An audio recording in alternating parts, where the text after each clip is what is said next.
మీ business ఏదైనా మీ ఊర్లో promotion చేయాలంటే అది సుమన్ టీవీతోనే సాధ్యం. ఇప్పుడే సంప్రదించండి. Welcome to Suman TV. నేను మీ సీమ. ఈ మధ్య కాలంలో ప్రతి ఒక్క వైరస్ కూడా జనాలంటే కలవరపెడుతున్న ఏ విధంగా ఏ జబ్బులు వస్తున్నాయో కూడా తెలియని పరిస్థితి అన్నమాట. ఆ మధ్య కరోనా, ఇప్పుడు స్క్రబ్ వైరస్ అనే ఒక ఫీవర్. అంటే ఏంటి, ఏం జరుగుతుంది అనేది ప్రతి ఒక్కరు కూడా భయాందోళనకు గురవుతున్నారు. అయితే ఈ స్క్రబ్ వైరస్ అనేది ఏ విధంగా వ్యాప్తి చెందుతుంది ఏంటి అన్నది అయితే మనతో పాటు మహారాజా ఆసుపత్రి సూపరింటెండెంట్ పద్మజ గారు ఉన్నారు. ఆమెతో మాట్లాడదాము. అసలు ఏ విధంగా ఈ వైరస్ అనేది వ్యాప్తి చెందుతుంది, అసలు నిజంగా ఆందోళన కలిగించే వైరస్ అయినా ఏంటి అన్నది మేడం మాటలో తెలుసుకుందాం. మేడం నమస్తే. నమస్కారం అండి. నేను additional director medical education superintendent government general hospital Vizianagaram. ఈ స్క్రబ్ టైఫస్ అనేది ప్రాణాంతకం కాదు, అట్లాగే దాని వ్యాప్తి అనేది అవ్వదు. అదేమి ఇన్ఫెక్షస్ డిసీజ్ కాదు. కాకపోతే ఆ బైట్, స్క్రబ్ టైఫస్ మైట్ అనేది దాని మైట్ కుట్టడం వల్ల వచ్చే లక్షణాలు ఏంటంటే ఫీవరు, ర్యాష్, పస్ట్యూల్ అంటే ఎషార్ లాగా వస్తుంది. అది ఇన్ఫెక్ట్ అయితే ప్రాబ్లం. లేకపోతే కనుక ట్రీట్మెంట్ తీసుకొని నార్మల్ అయిపోతారు. ఇప్పుడు మనకి ఏంటంటే మనం తీసుకోవాల్సిన జాగ్రత్తలు ఏంటి అంటే బుషెస్లోకి వెళ్తారు. ఈ ట్రైబల్ ఏరియాలో లేదా ఫార్మర్స్, ఆ బుష్లో వెళ్ళినప్పుడు ఆ మైట్ అనేది బైట్ చేస్తుంది, వచ్చే లక్షణాలు అనమాట. ఇవి ఆ పరిసరాలను జాగ్రత్తగా చూసుకోవాలి. ఈ తర్వాత ఈ బట్టల్లో వెళ్ళి ఏమైనా మైట్ ఉంటే దులిపి వేసుకోక సడన్గా తీసుకోవడం వలన కూడా వేసుకున్నప్పుడు ఆ మైట్ అనేది ఉంది, దాని బయట వల్ల అనేది నల్లి రూపంలో ఉంటుంది అనేసి అంటారు. అంటే ఇది ఎక్కడ అంటే వ్యవసాయం చేసే చోట్ల ఉంటుందా, లేదంటే మురికి కాలువలు అనేసి ఇలా ఏదంటే అపరిశుభ్రత వాతావరణంలో ఉంటేనే ఇది ఉంటుందా? అదే మెయిన్ ఏంటంటే బుషెస్ లో ఉంటుంది. అలాగే ఇవి ఎక్కడైనా యూజువల్గా వెజిటేషన్ ఎక్కువ ఉన్న దగ్గర, ఈవెన్ అర్బన్ ఏరియాస్ లో కూడా ఆ ప్లేసెస్ క్లీన్లీనెస్ లేక దాన్ని ప్రాపర్గా ప్రొటెక్టెడ్ శానిటేషన్ అని లేని ప్లేసెస్లో, అన్హైజీనిక్ ప్లేసెస్లో కూడా ఇది ఉంటుంది. ఆ బయట వల్ల వస్తుంది. అదేమి ఇన్ఫెక్షన్స్ కాదు. It is not a infections disease. And more over ఈ ఫీవర్ని వెంటనే ర్యాపిడ్ టెస్ట్లో పాజిటివ్ వస్తుంది, కానీ అదేమి కన్ఫర్మేషన్ కాదు. ఎలిజా టెస్ట్ అని చేస్తారు, అది యాంటీబాడీస్ డిటెక్ట్ చేస్తారు. అది ఈజ్ ఏ కన్ఫర్మేటివ్ టెస్ట్. మనం ఇక్కడ గవర్నమెంట్ హాస్పిటల్లో ఎలిజా టెస్ట్ చేస్తున్నాము. ఈ పాజిటివ్ ఎక్కడైతే ర్యాపిడ్ పాజిటివ్స్ ఉన్నాయో వాటిని కన్ఫర్మేషన్ చేస్తున్నాము.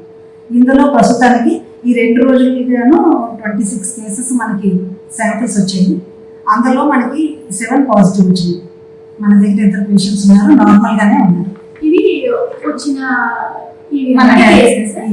మొన్న కూడా అంటే ఒక కేసు వచ్చింది అనేసి విజయనగరం జిల్లాకి కేసు అంటే ఒక మహిళ చనిపోయింది ఇది స్క్రబ్ వైరస్ ద్వారా అనేసి అయితే విపరీతంగా ప్రచారం కూడా జరిగింది. అంటే అది నిజంగా స్క్రబ్ వైరస్ తో ఆమె చనిపోయింది అనేసి మీ నోటీస్కి వచ్చిందా?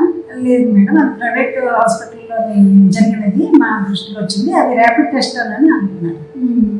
పాజిటివ్ అనేది నాకు రిజల్ట్ టెస్ట్ పాజిటివ్ అనేది కన్ఫర్మేషన్ లేదు. ఇంకా ఇది వ్యాప్తి చెందకుండా అంటే ప్రజలు అంటే ఏ విధంగా ఉండొచ్చు అంటే ముఖ్యంగా మనుషుల్ని చంపేసింది భయాందోళన. డాక్సిసైక్లిన్ టాబ్లెట్స్ తో ఈవెన్ అదర్ ట్రీట్మెంట్స్ లో కూడా డాక్సిసైక్లిన్ వాడతారు, ఎంపెరికల్ గా వాడతారు. సో నార్మల్సీ వస్తుంది. ట్వైస్ ఏ డే 5 days లో ట్రీట్మెంట్ తో దే బికమ్ నార్మల్. అదే ప్రెగ్నెంట్ అండ్ చిల్డ్రన్ అయితే ఎజిత్రోమైసిన్ వాడుతున్నారండి. సో సింపుల్ ట్రీట్మెంట్ తో అది ఏమైనా ఇన్ఫెక్ట్ అయితే సెప్సిస్లోకి వెళ్తే ప్రాబ్లం ఉండొచ్చు. అది ముందుగానే గుర్తిస్తాం.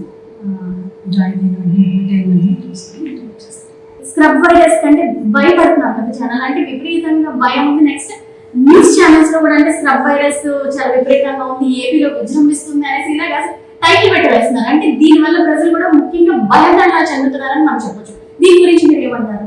స్క్రబ్ టైఫస్ ఎప్పటి నుంచో ఉంది, కాకపోతే ఈ మధ్య టెస్టింగ్ పాజిటివ్ ఎక్కువ కేసులే వస్తున్నాయి. అయితే భయాందోళన చెందాల్సిన అవసరం లేదు. ప్రాణాంతకం ఏం కాదు. ఇదేమి ఇన్ఫెక్షన్స్ డిసీజ్ కాదు. దీనికి మంచి ట్రీట్మెంట్ ఉంది.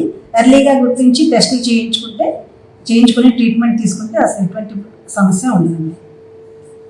చూస్తున్నారు కదా మేడం ఆయన చెప్తున్నారంటే స్క్రబ్ వైరస్ అనేది భయపడవలసిన అవసరం లేదు. దీనికి అయితే గవర్నమెంట్ హాస్పిటల్లో టెస్టులు చేసే అవకాశం ఉంది.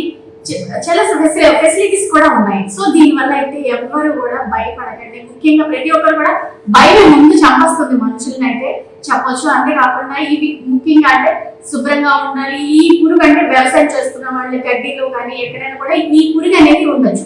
అయితే వీళ్ళు ఉన్నప్పుడు ఎవరైనా సరే వాళ్ళు తగిన జాగ్రత్తలు తీసుకొని ఏదైనా బట్టలు వేసుకునేటప్పుడు వాళ్ళు దులుపు వేసుకొని ఇటువంటి జాగ్రత్తలు పాటించి, అంతేకాకుండా ఫీవర్ వచ్చిన తర్వాత ఆ ఫీవరే కదా అని నెగ్లిజెన్సీ కాకుండా హాస్పిటల్కి వచ్చి మీకు ఎటువంటి సింటమ్స్ ఉన్నాయో అవన్నీ కూడా వైద్యులకు చెప్తే వాళ్ళు టెస్టులు చేసి మీకు తగిన ట్రీట్మెంట్ అయితే చేయగలరు. ఏదైనా సరే ప్రతి ఒక్కరు కూడా భయపడాల్సిన అవసరం లేదని అయితే వైద్యులు చెప్తున్నారు.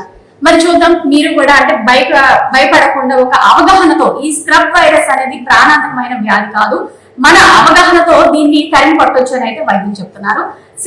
సుమన్ టీవీ, విజయనగరం.